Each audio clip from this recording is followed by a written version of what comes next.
Good afternoon, everybody. Welcome to TMX Adventures. My name is Lisa Keegan, and this afternoon we're making something I've never ever made before, which caught my eye. So I thought I'd share that with you this afternoon. And we're making an ice cream. It's not just a standard ice cream, it's actually a yogurt-based ice cream, which is perfect because I've actually just made a whole batch of yogurt lately. So it's a guided recipe on Cookie Do. So come along today and I'll show you how to do it. I would love to know, if you're watching, have you made ice cream before, and do you have a favorite recipe? There's lots of different ways to make ice cream. Some of you would know my condensed milk method that I've used many of the times. I don't think I've actually made a proper custard ice cream like we're going to do today. So this is actually a first for me, but it is a little different. This one's got yogurt in it, and I'm going to flavour it with some passion fruit as well. So come get started with me.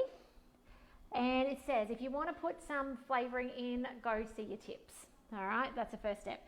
Then it's going to show you how to split your vanilla beans. Now, I don't need to do that because I've made my own vanilla paste in the Thermomix.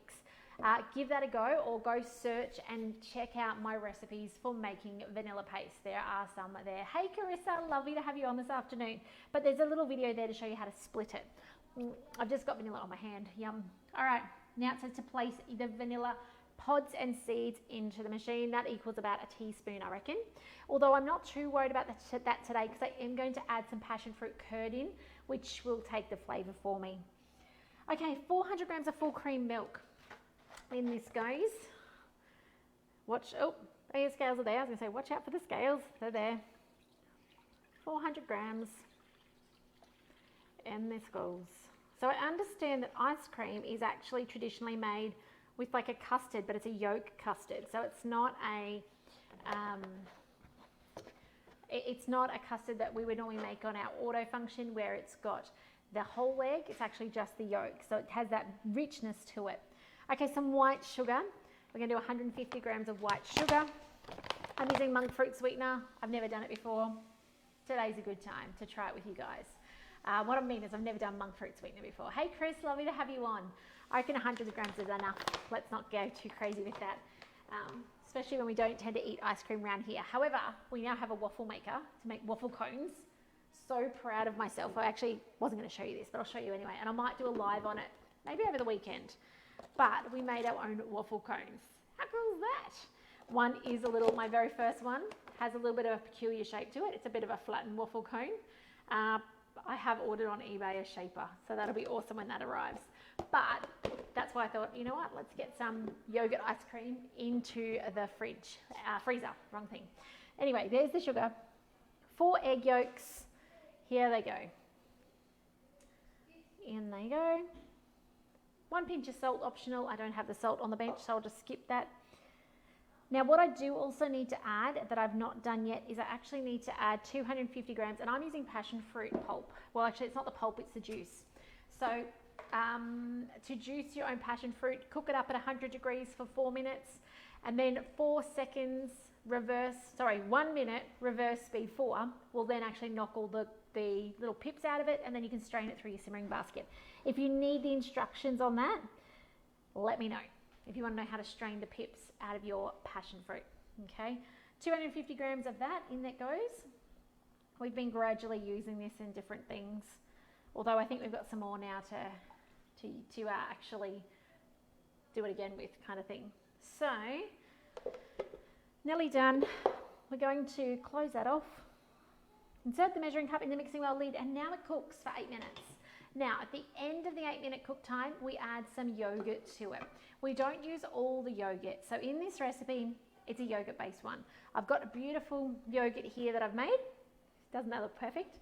And another one here, because we need 500 grams.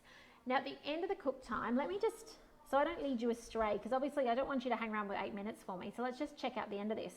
What we do at the end of the 8 minutes is we then add 300 grams of the yogurt. It's then going to be put flat into a tray to freeze. Okay, now the bigger the better, because you need to put it in the freezer for overnight, and then you need to carve it up into sizing that will fit in to be re-blitzed to get smooth. So with this method, it's not like the condensed milk one. With the condensed milk one, you can just pour it into a container, freeze it, and then get it out and eat it. It's a little bit hard, but doesn't need rechurning. This one needs to be churned, okay? You need to go back in and whip it up to be really light and fluffy. Before you re-whip it to go light and fluffy, that's actually when you add your other batch of your other 200 grams of yogurt. So the yogurt gets put in, some to freeze and some to smooth out later. So I like to use my big Pyrex, actually I think it's an IKEA one, because what I can also do is if I'm in a hurry, I can actually just put it in a little bit of sink of water. That'll defrost, just cold, normal tap water. That'll defrost the outside, and then I put my chopping board on top. Okay, so to slice it up, I put my chopping board on top. I can then invert it, and because I loosened it in the sink of water, it'll then just plop out, and then I can get my big carving knife and cut it into chunks.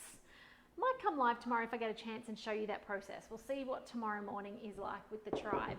So that is actually how we're going to make this recipe. Has anyone watching along actually made ice cream in your Thermomix? I would love to know. I do know some of you guys make your own ice cream mix and then you put it into a churner. Haven't got to that stage yet. I don't know if we need a churner or not, haven't decided.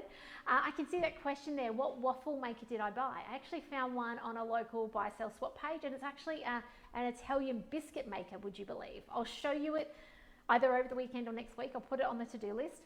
So what Italian biscuits usually are there are these little tiny waffle type biscuits, and they're only about 10 centimeters in size.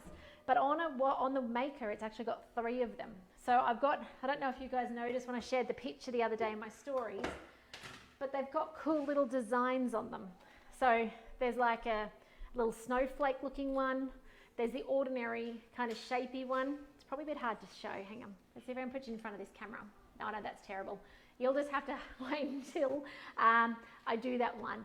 So it's actually designed to have little tiny cones added, like not a cone, sorry, cookies, they're biscuits, but instead I used it as a whole plate, filled up the whole plate and then rolled it from there. I'm still practicing. It's definitely not perfect, although they taste amazing. The kids are so happy. So I'm going to spin this up and put this on. Let me know about your preference when it comes to ice cream. Are you a chocolate? Are you a fruit? Are you a yogurt? What sort of ice cream is your preference when you make ice cream, and have you made it or are you still buying it?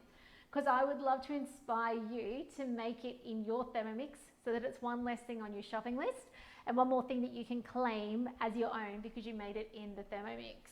Hey, that's it from me this afternoon. If I can help you or your loved ones get a Thermomix on the bench, I would love to support you and them to get one. If I can answer your questions and support you to get more out of your current Thermomix, continue watching on, because I'll be here every afternoon, about 4 o'clock, 5 o'clock, depending on the weather and the kids, more so than the weather. But also I love doing demos. So if you want a personalized demonstration where you can learn more about your Thermomix, or maybe you want to show somebody around you the Thermomix, then I would love to do that. It only takes half an hour online and you can show them what the Thermomix can do to change their kitchen. Because I don't know about you, but couldn't live without my Thermomix in my kitchen. I would really find it hard to feed myself and my family the way we do without having one. So have a great afternoon. I look forward to seeing you tomorrow. Tomorrow is Friday. Where has this week gone? So I will be back tomorrow afternoon with some more cooking to inspire you to get more out of your Thermomix. Take care till then, but don't be strangers. Say hi and I'll see you then. Bye guys.